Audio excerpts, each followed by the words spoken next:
Ito naman yung problem number 4 natin. Mr. Bean earned 25,000 pesos as commission for his sales. If he worked on a commission rate of 20%, how much was his total sales?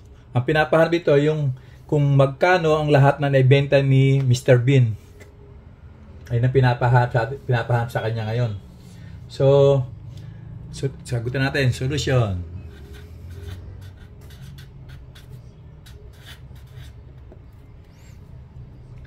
Since ang total sale, ang formula na ang gagamitin natin is commission.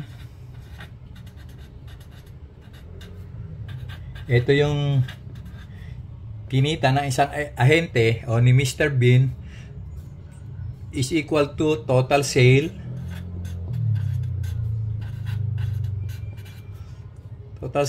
times commission rate.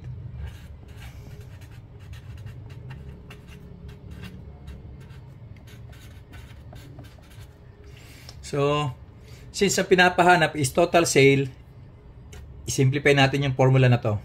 So, total sales is equals to commission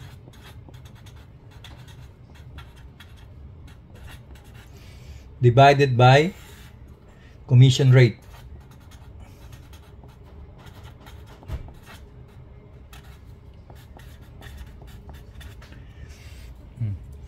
Since ang commission is 25,000, substitute natin.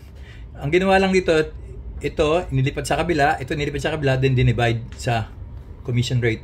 Kasi madidivide naman siya, kaya ito magiging simplify ng equation na to.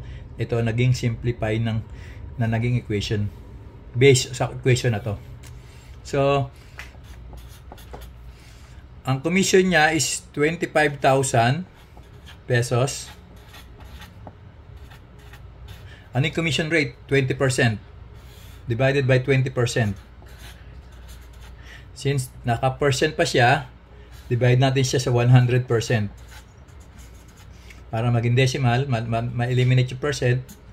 So, ang magiging value, 25,000 divided by 0.20. And the total price is 125,000 pesos.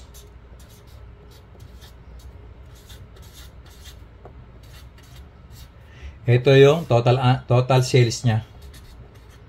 Yan ang answer, total sales. Ito naman problem na to is a simple interest. Problem number 5. Find the interest of the following.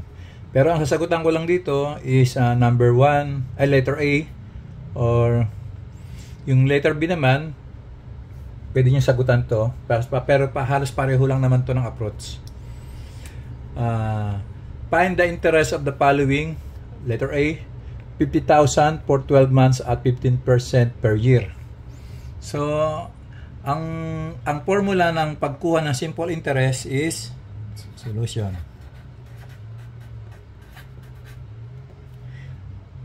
Interest is equals to principal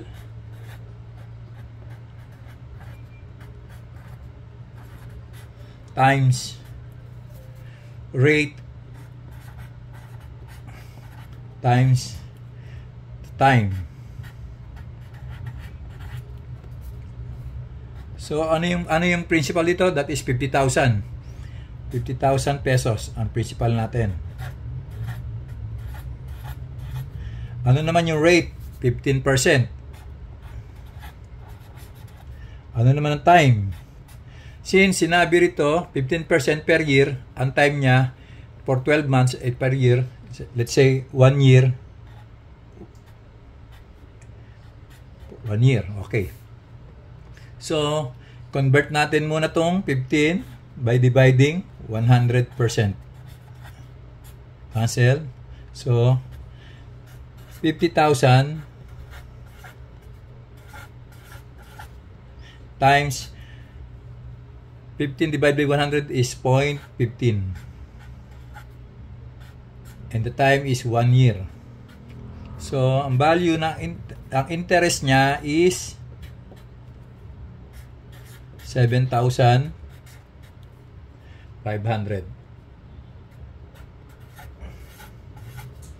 pesos.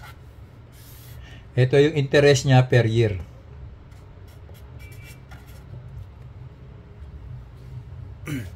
So, yung letter B, ganyan lang din ang approach. Kailangan time niya is 2 years. And the percent is, ang magbabago lang sa kanya is yung time, 2 years. Magkakumultiply siya ng 2, pero yung kanya, yung rate niya is 12.5, magiging 0.125. Pareho pa rin ang approach. Ganun lang din. Multiply nyo, makukuha nyo na yung interest.